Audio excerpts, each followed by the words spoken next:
Olá, famílias da Ecoescola, bem-vindos ao 5º episódio do podcast Ecoar Parentalidade. Eu sou a Aline, mãe de 3 filhos e diretora da escola. Estou aqui hoje com a Cássia e com a Marina. E no episódio de hoje, nós vamos falar sobre um assunto que costuma deixar os pais muito constrangidos e sem saber o que fazer nas festinhas e no parquinho. Socorro! Meu filho não divide e não me empresta brinquedo. Bom, todo mundo que é mãe, né, que convive com criança, já passou por essa situação constrangedora quando você está num ambiente que tem mais crianças. Sim. E aí o seu filho é aquele que não quer dividir e que não quer compartilhar os brinquedos ou que não espera a vez e tira da mão do outro, né? Uma situação super difícil. E a gente fica numa saia justa, né? Porque a gente quer que empreste, mas ao mesmo tempo também vai ter aquela reação da criança que vai gritar, vai chorar. E a gente fica assim, agora o que eu faço? E também tem outra, né? A gente quer que empreste para resolver a situação e não ficar chato para o outro. Exato. Mas no fundo, vamos pensar como adultos, sim, né? A gente não sai emprestando as coisas para quem a gente não conhece, né? Sim. No lugar, no shopping. E as coisas que a gente tem um apego, né? Que a gente gosta. Exato, coisas que têm um valor, né, pra gente.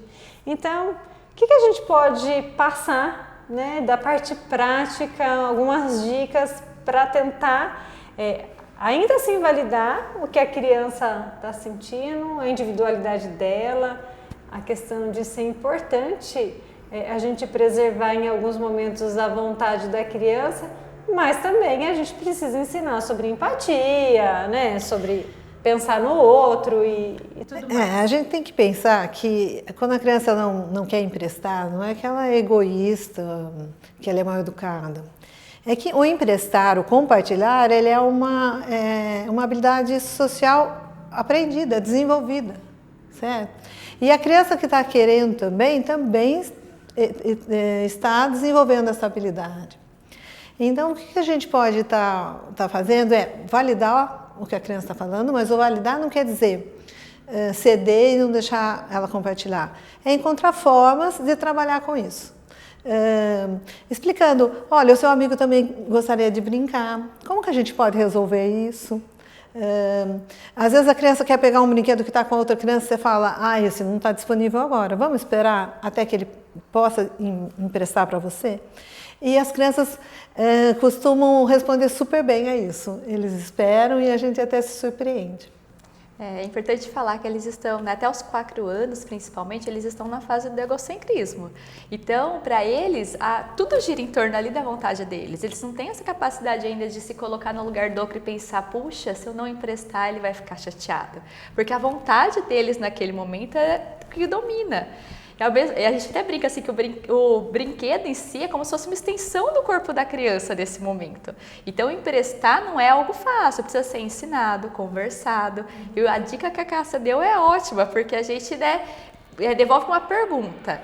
Olha, o que a gente pode fazer? O amigo quer brincar um pouco também, né? E aí já ir colocando assim ele no lugar do outro, no sentido de como será que o amigo está se sentindo? Porque ele está querendo muito brincar com esse objeto, né? Será que a gente consegue chegar num acordo? Eu vejo muito isso acontecendo aqui na escola. Inclusive, eu ia perguntar com qual idade que as crianças já começam a conseguir compartilhar, perceber o desejo do outro, né?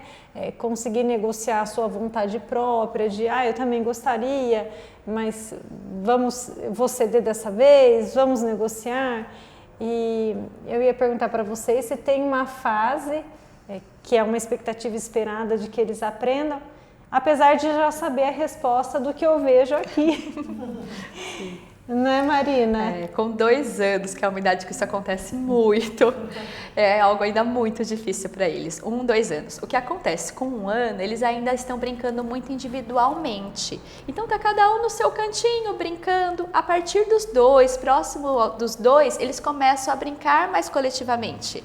E aí é quando os conflitos surgem. Sim. Então, só que eles não têm essa capacidade ainda de falar assim, eu estou com um cavalo, vou emprestar o cavalo para você brincar um pouco, já que estamos brincando juntos. Não, eles querem brincar juntos, mas eles querem que aquele objeto fique com cada um com o seu, né? Então é um momento ali onde dá bastante conflito, ao mesmo tempo que é importante falar também que eles não estão ainda com essa fala totalmente desenvolvida. Eles já começaram a formar frases, mas eles ainda agem por impulso. Então aí é uma idade que acaba acontecendo bastante mordida, né? Agir fisicamente, por quê? Eles não elaboram ainda, olha, é meu, eu não quero emprestar agora. Então eles vão agir de uma forma mais intuitiva. Eles reagem, né? Isso eu via bastante com os meus filhos em casa, porque são irmãos, então um estava brincando, o outro vinha para tirar e aí ele vai aprendendo, né? Poxa, toda vez eu estou brincando, o outro vem e tira de mim. E o pequeno, principalmente, que ainda não consegue falar muito, é ele que acaba dando uma mordida no irmão e consegue, pelos meios próprios, resolver aquela situação, né? Mas gerando um conflito. E eu vejo aqui na escola, essa turminha de 2 anos, eles chegam e aí, não, meu, não quero, não pode. E eles ficam o tempo inteiro assim, né, naquela disputa mais corporal. Conforme vai passando o semestre, algumas práticas mais intencionais de desenvolver a oralidade, de sentar em roda, de esperar a vez de fala, de escuta, do professor ali, do educador mediar, né, fazer os combinados, né, Cássia? Mediano, vez. Eu estava ouvindo vocês falarem e estava pensando. E ainda tem os brinquedos de apego da criança, que daí é mais difícil de lidar ainda. Porque as crianças às vezes trazem algumas coisas que passam assim, traz um pouco da casa para eles, né? Daquela separação das mães, são os brinquedos de apego que a gente fala. Então daí é mais difícil. Então uma dica para os pais, quando vai para algum lugar assim, por exemplo, um parque, antecipar para a criança, olha, vai ter mais crianças lá. Como que a gente tem que esperar para brincar, a gente tem que pedir também para brincar a hora que a gente quer, como fala, antecipando para a criança as coisas que podem acontecer e evitar de levar um brinquedo assim que você sabe que a criança não vai dividir. Que chama atenção e que não vai ter para todo mundo e que a criança não vai dividir. Porque daí fica mais difícil mesmo. Agora sim, o que eu vejo, apesar de você falando das crianças pequenas, aqui na escola, o que eu vejo muito elas até com os pequenos falarem assim, olha, agora é o amigo que está brincando. Não está disponível, né? Não está disponível. Não está disponível. Esse brinquedo agora, não está disponível. E eles, sabe, começam a entender que tem um outro brincando, começam a ter esse aprendizado, a desenvolver essa habilidade social que eu estava comentando. Sim, eles começam também a desenvolver a questão dos turnos, né? Mas é algo que precisa ensinar. Então, assim, olha, vamos esperar alguns minutos, a hora que estiver disponível, você vai e usa. É algo que precisa ser ensinado. Às vezes a criança se frustra, mas isso faz parte também do aprendizado. E aos pouquinhos eles vão entendendo que naquele momento não está disponível, mas assim que o amigo terminar de usar, ele pode utilizar. Tem alguns objetos que a gente usa aqui na escola, alguns recursos, né, que chamam atenção, as crianças gostam muito. E quando a professora solicitava, sempre teve essa pergunta, né? Ah, mas não vai ter um para cada um, né? Então, telescópio, não tem um para cada um? O xadrez, que quando nós começamos, né, com o xadrez. Não, eles vão fazer turnos, eles vão revezar. Ah, mas todo mundo vai querer? Sim, então a gente começa a negociar antes, a gente explica as regras antes, faz os combinados antes. Eu falei, antecipa o que vai acontecer, que a criança consegue.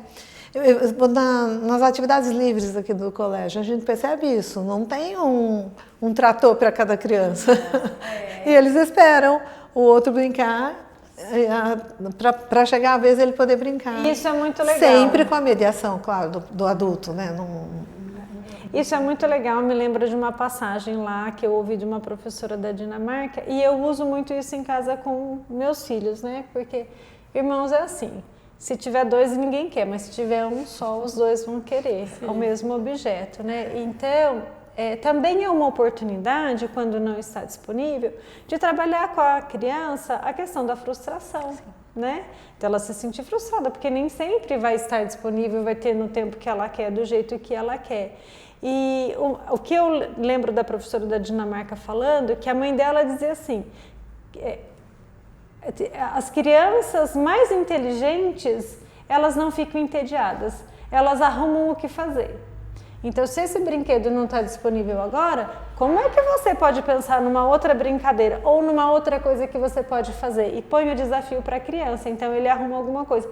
E na minha casa, né, eu costumo falar isso. Eu falo assim, nossa, mas ele está brincando com aquilo lá, e que outra coisa a gente pode fazer? O que também é legal que a gente, né, vai fazer agora? Então, enquanto ele está usando aquele objeto, aquele brinquedo, a gente pode jogar. Quem vai começar? Eu ou você?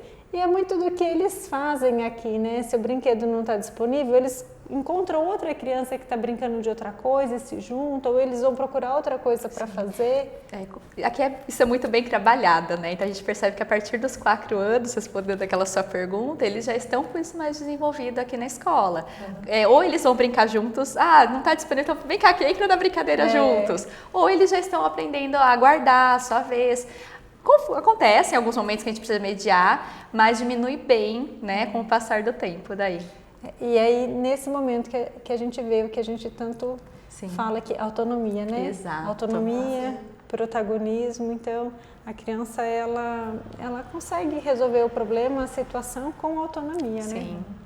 Bom, pessoal, é isso. Eu espero que com essas dicas, a próxima vez que tiver um conflito em relação aos brinquedos no parquinho, vocês consigam levar com mais leveza e encontrar uma boa solução. Nos vemos no próximo encontro do Ecoar Parentalidade.